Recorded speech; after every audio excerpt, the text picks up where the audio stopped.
Place à la lecture dans Il était une fois un livre. Voir la mer, donc il s'est fait nommer en Bretagne, il était l'instituteur de ça. Avec Nathalie Ramage sur Fréquence 8. Nous sommes de retour sur Fréquence 8 avec cette semaine notre invité Stéphane Cantero pour nous parler de son recueil de nouvelles Pico-Roman aux éditions Enna. Bonjour Stéphane. Bonjour Nathalie. Donc hier, c'est vrai que j'ai voulu commencer et puis j'ai préféré m'arrêter. Les lectures, je voulais préciser que les lectures donc, de la semaine, mes lectures sont toujours en musique. Et cette semaine, les musiques seront aussi vos musiques. Oui. Puisque vous êtes aussi musicien à vos heures. Oui. À vos heures perdues. Oui, bien plus que écrivain, finalement. Que écrivain. Ouais, amateur, toujours, mais oui. Bah oui, la musique, j'ai l'impression d'être né avec, presque. Bah déjà, je suis né dans une famille très de danseurs, et puis de jeux.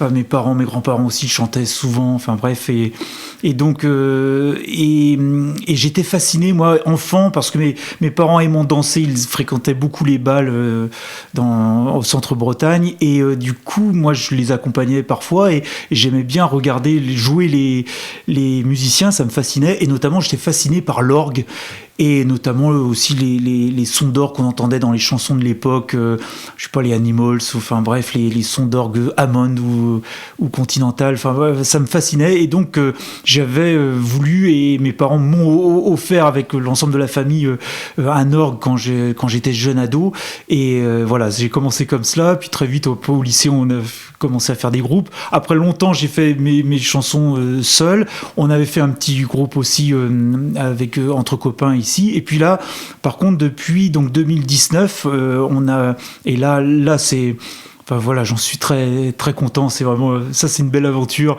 une belle histoire. Là, il y a maintenant un groupe. Voilà, voilà, on a monté un groupe sérieux et ça nous plaît beaucoup. Voilà, je crois qu'on s'est trouvés tous les quatre. On s'appelle Blue Seas, blue comme bleu, hein, B-L-U-E, et Seas, C-E-E-S. Donc ça évoque les mers, mais C-E-S parce que c'est Charlotte, Ève, Emmanuel et Stéphane. Donc on est deux hommes et deux femmes, et nous faisons de l'électro. Chanter, puisqu'il y a un chant principal avec des chœurs, et puis sinon moi je m'occupe de toutes les pistes musicales par synthé, sampler et autres. Enfin, je fais toute la partie électro musicale. Ensuite, je propose tous mes titres à Charlotte, la chanteuse principale, qui elle va choisir ce qui l'inspire et trouver quasiment tout de suite. C'est assez impressionnant. Elle va trouver tout de suite la mélodie à chanter dessus et les paroles. Voilà, donc ça, on part de là. Après, on voit avec Ève ce qu'elle va jouer dans le groupe en live, et puis les chœurs qu'elle va apporter. Oui, c'est une choriste, voilà, et voilà, et qui joue aussi des pads électroniques. Et puis avec ça, Emmanuel arrive souvent à la fin, et lui, en fonction de la chanson, il choisit soit la clarinette, soit le saxo baryton. Et il va trouver des phrases, et à chaque fois, on est toujours content du résultat. Et voilà.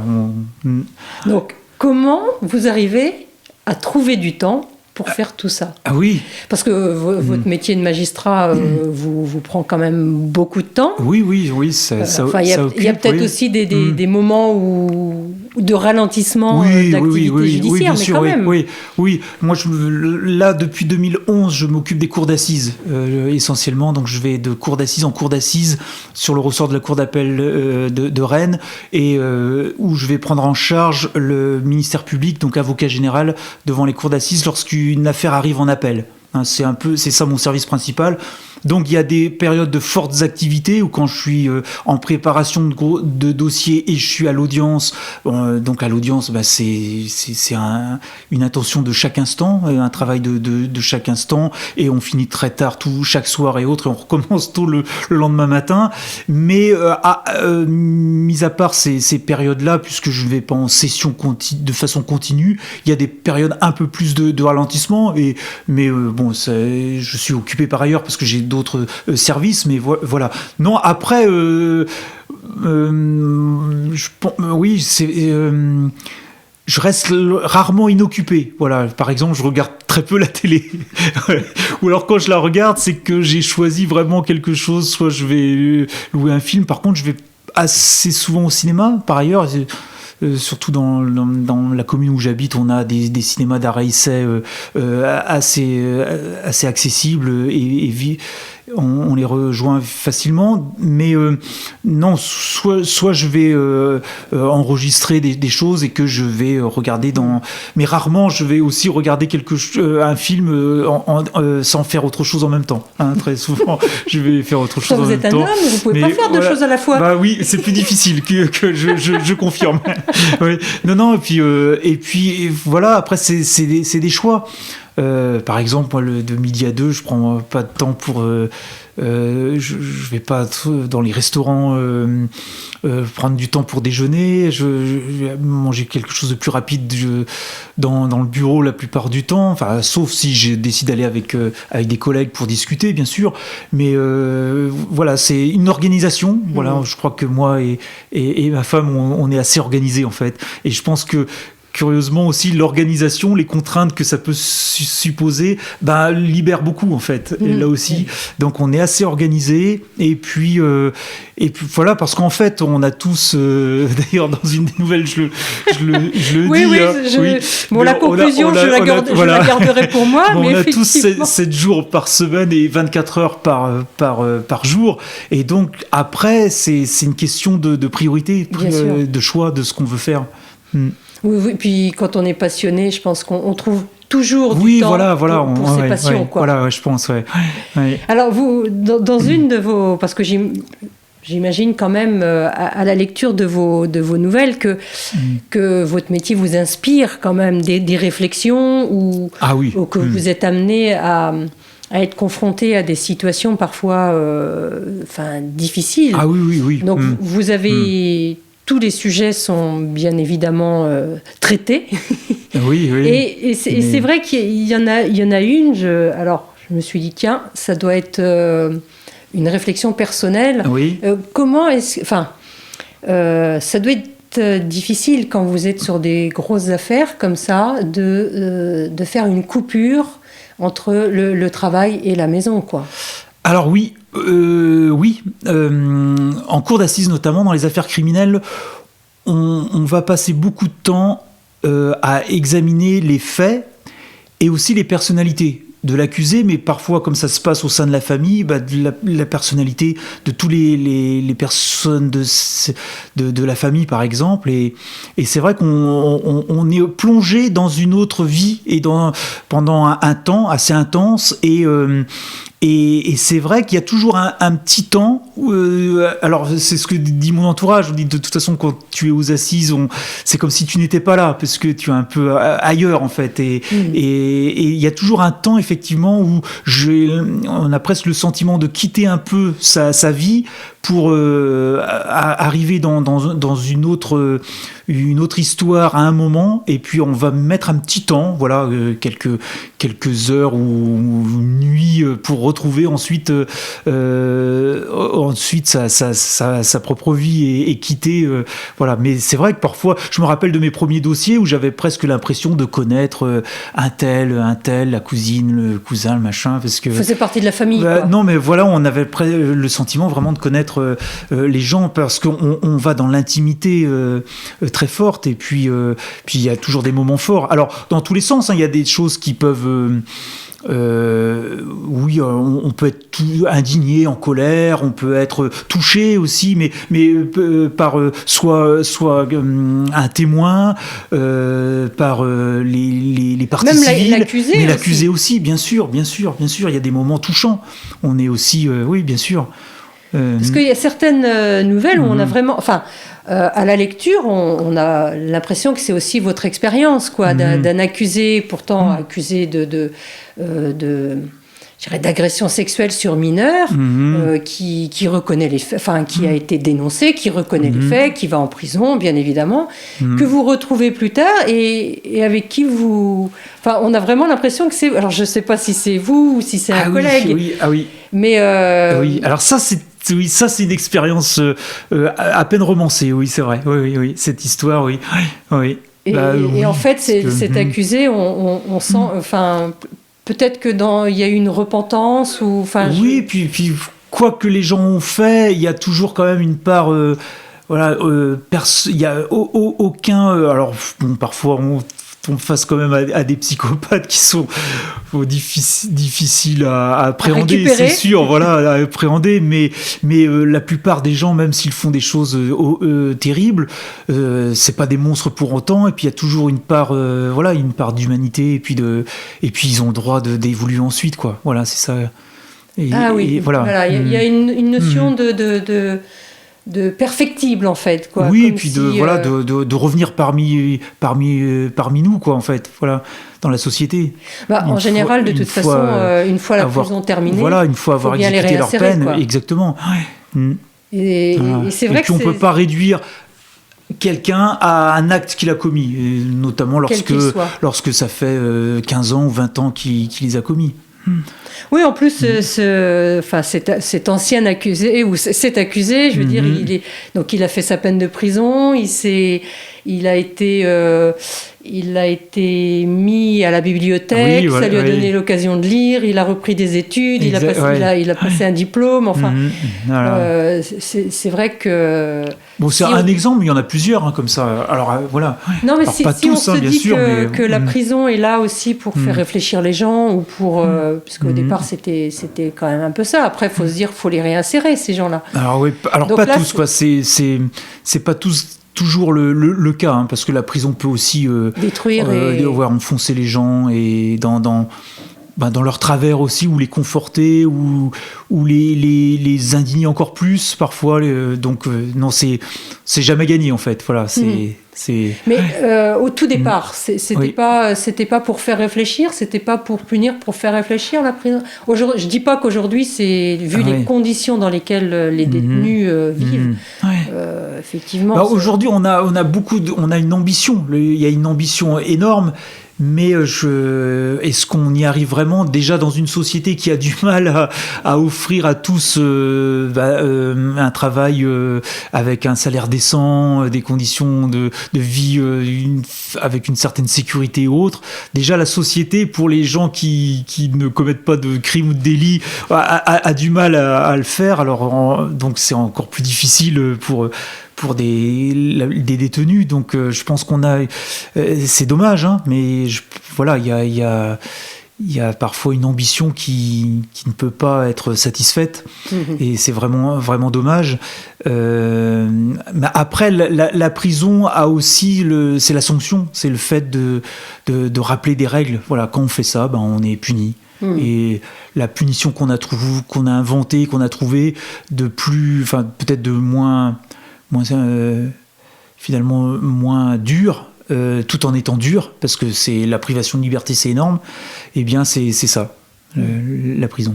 Et puis dire combien ça coûte, ça c'est le rôle de l'avocat général. Voilà, nous, alors c'est le juge qui le dit finalement au oui, mais le dernier mot. Sur le conseil de l'avocat général. Voilà, nous, souvent l'avocat général est du côté de l'atteinte à la société, c'est-à-dire on prend en charge nous le préjudice. Quelles conséquences a eu l'acte sur la société, un intérêt collectif en fait, ou quelle valeur ça a pu atteindre. On est plus dans cette dimension sociale, alors que l'avocat de la défense, par exemple, va être beaucoup plus du côté de l'individu. Mon client, il a fait ci, mais parce que, étant jeune, vous voyez, on est plus du côté de l'individu. Nous, on va être moins... alors, on va en tenir compte, bien sûr, mais on va être aussi dans cet acte est grave parce que ça compromet telle valeur, ça met en danger le fait qu'on vive les uns avec les autres dans une paix relative, en fait. D'accord. Donc ça, c'est le rôle de l'avocat général. Oui, on porte les intérêts de la société, voilà. D'accord. Lourde charge. C'est une responsabilité, mais voilà, après c'est le juge qui décide. Ça reste quand même, doit y avoir une part de subjectivité quand même, malgré tout. Oui, bien sûr, oui. Bon, en tous les cas, c'est micro-fiction, puisque c'est vrai que les nanofictions, les micro-fictions... Pico-romans, j'ai appelé ça du coup. Des pico-romans. Voilà. Si vous voulez vous distraire, rire, jaune des fois, mais rire quand même. Donc, je rappelle le titre de votre recueil, donc Pico-roman, aux éditions Edna. On laisse place à un peu de lecture et nous, on se retrouve demain pour la suite de cette explication de texte. D'accord. À demain. À demain, Nathalie. Stéphane Cantero, Pico-roman. Exode rural. Les rues vides comme des dimanches, les soirées silencieuses comme des Toussaints, des vitres opaques de peinture blanche pour éloigner le regard de curieux qui ne viennent jamais, pour signifier aux clients disparus qu'il n'y a plus rien à dénicher. Partout, des écriteaux orange notariales où il est écrit « à vendre » pour des acheteurs perdus. Des toiles qui font des hamacs dans le coin des vitrines où se prélassent les araignées en attendant les mouches imprudentes. Dans les jardins, les fruits qui ne sont plus mangés pourrissent sur leurs branches. Les herbes qui ne sont plus coupées cachent les jardins inoccupés. Les parquets se fendent, les carreaux se cassent, les ardoises tombent, le lierre grignote les murs, les champignons prolifèrent. La nature a bien fait d'attendre. Elle a retrouvé son heure. Plus personne ne viendra ici. Aider son prochain. Serge s'était plaint une fois de plus, dès son arrivée dans l'agence. Il avait grogné « Foutus embouteillages, ces putains de touristes !»